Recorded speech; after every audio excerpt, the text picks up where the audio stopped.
Record News Rural. Oferecimento. Bradesco. Crédito para infraestrutura em até 10 anos para pagar.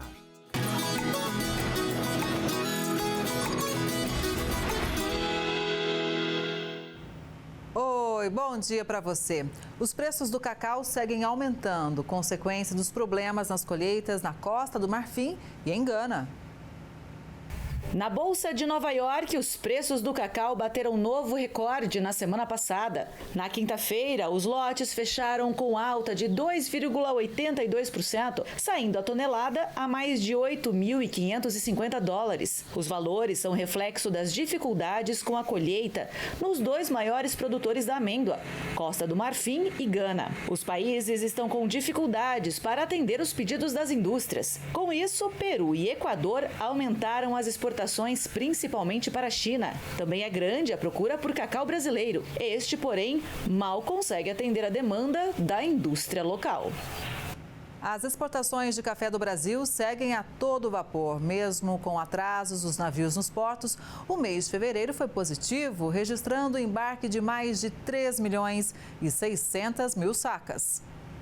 Os embarques brasileiros de café totalizaram 3.626.000 sacas de 60 quilos em fevereiro, crescimento de 48,9% na comparação com o mesmo mês do ano passado. Em receita cambial, o aumento foi de 47,2%, registrando mais de 757 milhões de dólares. Os dados fazem parte do relatório estatístico mensal do Conselho dos Exportadores de Café do Brasil. E os números são muito expressivos nas exportações, o que demonstra a eficiência, a organização e a união do setor exportador de café do Brasil, resultando no maior repasse de preço FOB exportação ao produtor. Isso é renda sustentável. Segundo o Secafé, as exportações no acumulado dos 8 primeiros meses da safra 23-24 chegam a 30.689.000 sacas, rendimento de mais de 6 bilhões de dólares. Esses números representam avanços de 24,3% em volume e de 6,1% em receita. Já no primeiro bimestre de 2024,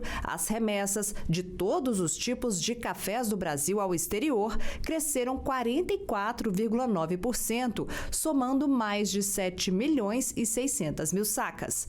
O café arábica foi o mais exportado, com mais de 6 milhões de sacas, alta de 35% na comparação com o primeiro bimestre do ano passado. Já os canéforas registraram um embarque de mais de 1 milhão de sacas no período, expressivo aumento de 531,4% em relação ao mesmo intervalo de 2023. E é o melhor fevereiro do desempenho dos canéforas, o Conilon e o Robusta. Foram 570.000 sacas e crescemos mais de 500%. E esse desempenho ele é refletido no bimestre, janeiro e fevereiro, e nós exportamos 7,65 milhões de sacas, e no caso dos canéforas foi 1 milhão de sacas, crescendo 531%, e nós exportamos 30,7 milhões de sacas no ano safra parcial 23-24, que por hora nós temos 8 meses. E nesse período, os canéforas representaram 5 milhões de sacas, crescendo 470%. A arábica vem crescendo devido a uma boa safra, o Conilon com esses números recordes, e tudo isso se deve, primeiro, às qualidades do Brasil, à sustentabilidade, a preços muito competitivos. No caso, nós estamos tendo quebras de safra no Vietnã e na Indonésia, as safras de Robusta, e nós temos disponibilidade de produtos justamente por safras melhores. Os cafés com qualidade superior ou selo de certificação, os chamados cafés diferenciados, responderam por 20,5% do total de cafés exportados aqui do Brasil. Mesmo sendo um produto mais caro, o aumento foi de 44,7% para este tipo de café em relação ao primeiro bimestre de 2023. E olha só que interessante, um número expressivo. Ele também se aplica aos cafés diferenciados, que são os cafés de alta qualidade e aqueles cafés que também podem ter selos e normas de sustentabilidade. Nós exportamos 1,57 milhão de sacas, crescemos 45%. E o preço ele é diferenciado. Foi de 227,15 dólares por saca. Lembrando que o Brasil é o país que mais repassa o preço FOB exportação ao produtor, 85% no caso do Arábica, 93% no caso do Conilon. Ou seja, cafés diferenciados significa renda sustentável ao produtor. Os Estados Unidos lideraram o ranking dos principais destinos dos cafés do Brasil, importando 1.368.000 sacas nos primeiros 2 meses do ano, crescimento de 37,2% em relação ao mesmo período de 2023.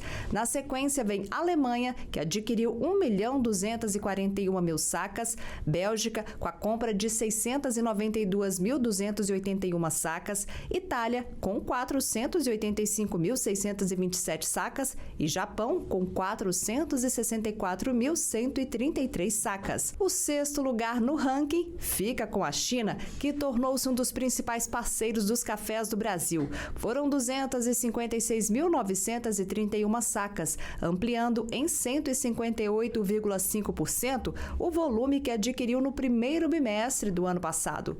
Fechando o top 10, vem Holanda, México, Reino Unido e Turquia. De acordo com o Secafé, a preocupação maior do momento são os gargalos logísticos nos portos, com curto período de abertura de gates para a recepção das cargas. Só em fevereiro, 23 navios não tiveram aberturas de portões, fazendo com que os exportadores ficassem sem alternativas. Apesar dos desafios logísticos, nosso índice de atrasos, detention zero, mostra que fevereiro foi um pouquinho melhor que os outros meses, com 75% de atrasos. O maior atraso foi de 22 dias. Então, com certeza, questão logística é de primeira ordem e nós temos que seguir monitorando. O Ministério da Agricultura atualizou em nova portaria os estados livres de febre aftosa sem vacinação. Acompanhe. O Ministério da Agricultura e Pecuária publicou no Diário Oficial uma portaria que reconhece nacionalmente como livre da febre aftosa sem vacinação os estados do Amapá, Amazonas, Bahia, Espírito Santo, Goiás, Maranhão, Mato Grosso do Sul, Minas Gerais, Piauí, Rio de Janeiro, Roraima, São Paulo, Sergipe, Tocantins e o Distrito Federal. Apenas os estados de Santa Catarina, Paraná, Rio Grande do Sul, Acre, Rondônia e partes do Amazonas e Mato Grosso possuem o reconhecimento internacional de zona livre de febre aftosa concedido pela Organização Mundial de Saúde Animal. A campanha de vacinação em alguns estados já começam a partir de abril. O mercado de laranja está aquecido por causa do clima mais quente, mas a oferta da fruta segue abaixo das expectativas. As ondas de calor nas últimas semanas têm aquecido o consumo da laranja, segundo informações da equipe do Hortifruti CPEA. Mas a oferta da fruta no momento segue restrita devido ao período de entre-safra, contexto que mantém os preços lá no alto. A média de venda no último dia 22 de março foi de R$ 94,47, um aumento de 2,5% em relação à semana anterior. Entre as variedades tardias, a Natal registra a média de R$ 88,45, alta de 1,4% no mesmo comparativo. No caso do limão Tahiti, o aumento da temperatura também foi favorável para as cotações.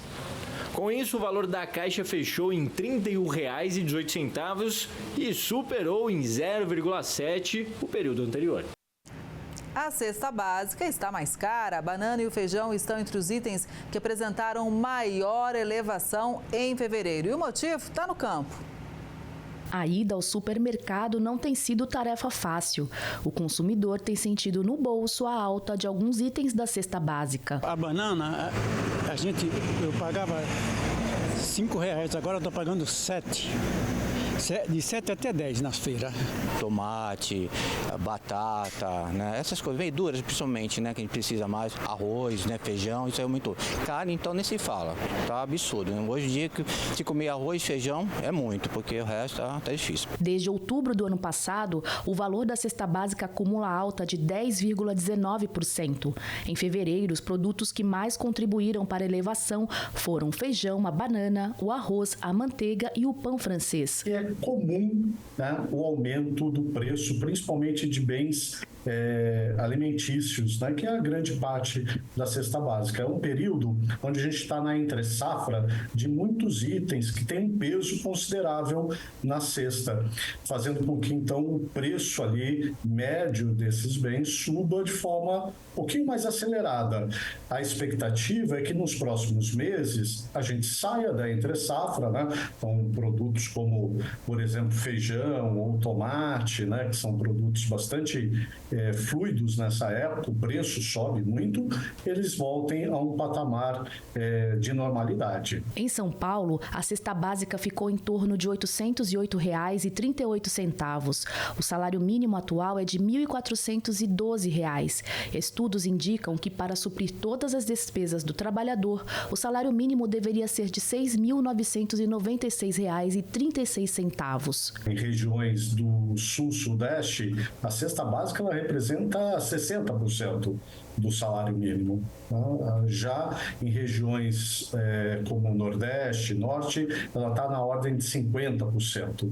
Então, é um avanço muito grande para que a gente consiga realmente ter esses ganhos, né, para o trabalhador. Recentemente, o governo federal publicou decreto que regulamenta a nova composição da cesta básica, que passará a ter alimento in natura, como legumes e verduras, ou minimamente processados com chá e especiarias. Essa é uma política pública bastante interessante, porque ao incluir dentro dessa nova cesta básica, né, produtos mais in natura e deixar de fora os ultraprocessados, o governo acaba orientando uma série de programas e políticas, como, por exemplo, a aquisição de produtos para a merenda escolar, a aquisição de produtos nos hospitais públicos, né, que vão melhorar ao longo do tempo a alimentação para esses programas. Além disso, ele qualifica esses produtos para que eles entrem num possível programa de isenção tributária, de redução tributária.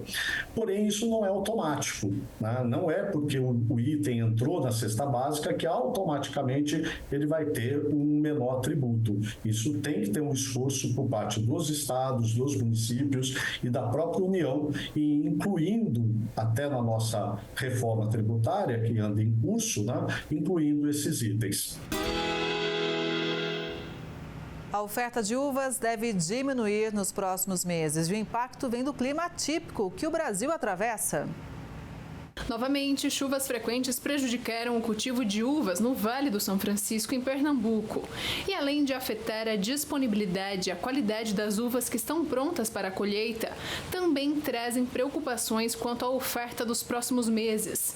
Segundo colaboradores do Hortifruti CPEA, a continuidade das chuvas deve atrasar as podas, comprometendo também a oferta para o final do primeiro semestre de 2024. Dessa forma, variedades sensíveis são as mais afetadas. Situação da negra sem semente, que entre os dias 18 e 22 de março foi vendida à média de R$ 10,06 o quilo para a embalada. Leve alta de 2% em relação ao valor cobrado uma semana antes. A branca sem semente embalada foi comercializada por R$ 15,83 o quilo. Estabilidade frente ao mesmo comparativo. O Record News Rural de hoje vai ficando por aqui. Muito obrigada pela sua audiência e, claro, que eu espero você no próximo programa, combinado? Até lá!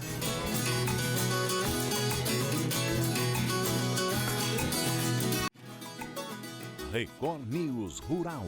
Oferecimento. Bradesco. Crédito para infraestrutura em até 10 anos para pagar.